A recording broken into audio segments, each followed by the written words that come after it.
Hey everybody, it's Carm here, coming to you on a gorgeous Monday afternoon.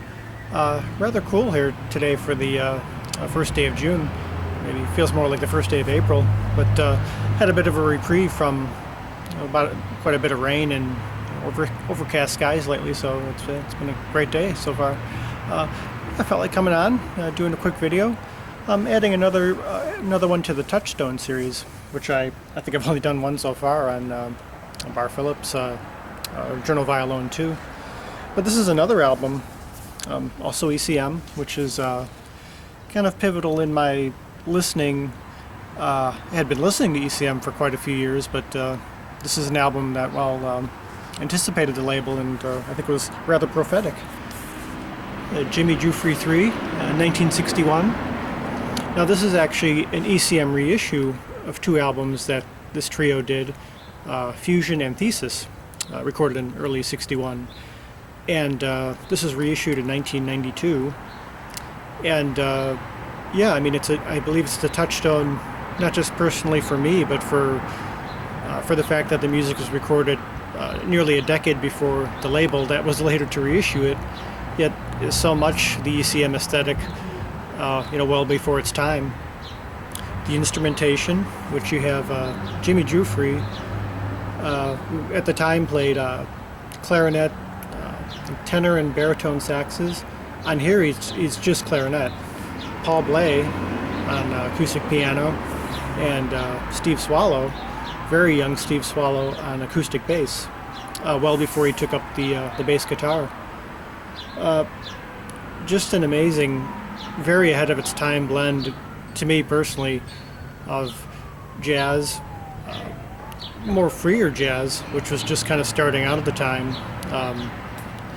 more loose construction, but also tighter construction, traditional jazz as well as classical chamber, various folk forms, even a little bit of sort of lounge, almost like lounge music at the time, like just little touches here and there it brings to mind.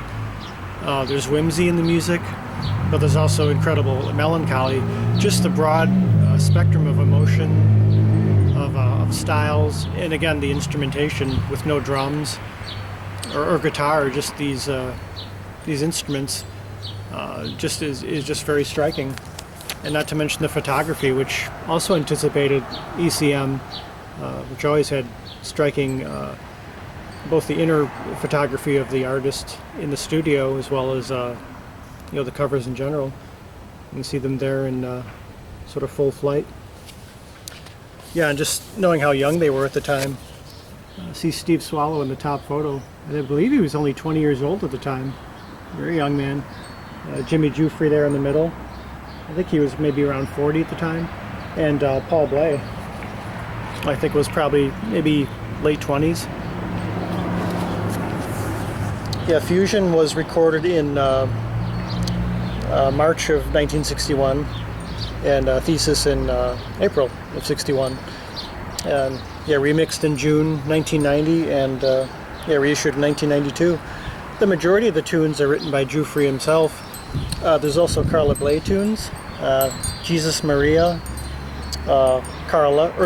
Ictus by Carla Bley. Paul Bley wrote Carla, and Temporarily by Carla Bley. And there's a beautiful rendition of Goodbye by Gordon Jenkins. It's still heartrending, just very, that's where a lot of the melancholy comes in. But again, just a very stark instrumentation. As far as I know, very distinctive for the time. I don't know of any other groups in this realm that were doing this. Giuffre did have earlier trios, which were drummerless, but the way they did it, this group here just was so far ahead of much anything else that I was aware of being done at that time. And again, considering how Steve Swallow, his bass playing on here, is really quite innovative, and considering that he's played bass guitar for the better part of, I guess, over 40 years now, and probably been even more innovative on that instrument. On here, though, he does certain things, plays chords a certain way, and just his approach is quite distinctive. If he had just stayed with that instrument, I mean, it would have been enough. But Just glad. Well, both he and Paul are still around, still making music. I think Steve's in his 70s now, and Paul's in his early 80s. Jimmy Giuffre sadly passed away within the last few years, and had been in ill health for quite some time. Although throughout his life, he added on other instruments, soprano sax, flutes, bass flute, and collaborated with other musicians, and still made some really nice and still innovative music. Even into the 80s, he was playing electric stuff, which was not necessarily fusion, but very distinctively his own. But this album just pointed the way towards, again, ECM, and just that kind of aesthetic of unusual instrumentation and different forms of music you might not associate with each other. But on here, they do it such a wonderful job of. It's such a smooth continuity to all the approaches they take, and very, very subtle. It's very easy on the ears, yet it's still challenging because there's improvisational tension, but they have a way of navigating their way through it, which it never seems jarring, or I don't know. To me, every note on here just sounds wonderful, whatever it is they're doing, and would highly recommend this if you're interested in whether it's jazz, contemporary classical, ECM in general, and just unusual instrumentation. Just couldn't recommend this highly enough, and could probably talk about it all day. Gave it another listen the other day, and it sounds as great as it did when I first heard it, probably about 15 years ago when I actually I have the CD too. I'd first heard it on CD, and I got the records more recently.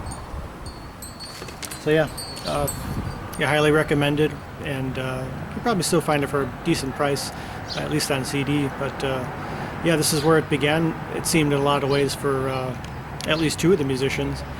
And I don't know. I don't know if Carla Bley's tunes have been on record before this, but it was a great introduction to her music too for the tunes that are on here. So just wanted to come on real quick and share that. Add another one to the Touchstones series, which I hope to do more soon. And I have a few, quite a few relatively recent finds, or actually from the last maybe couple of seasons, which just kind of adding, and want to show those maybe within another week or so. Just it's been a while. But, hope you're all well, and thanks for watching, and hope those of you who need the rain will get it, and just hope it's pleasant wherever you're at. Well, until next time, peace, love, and joy.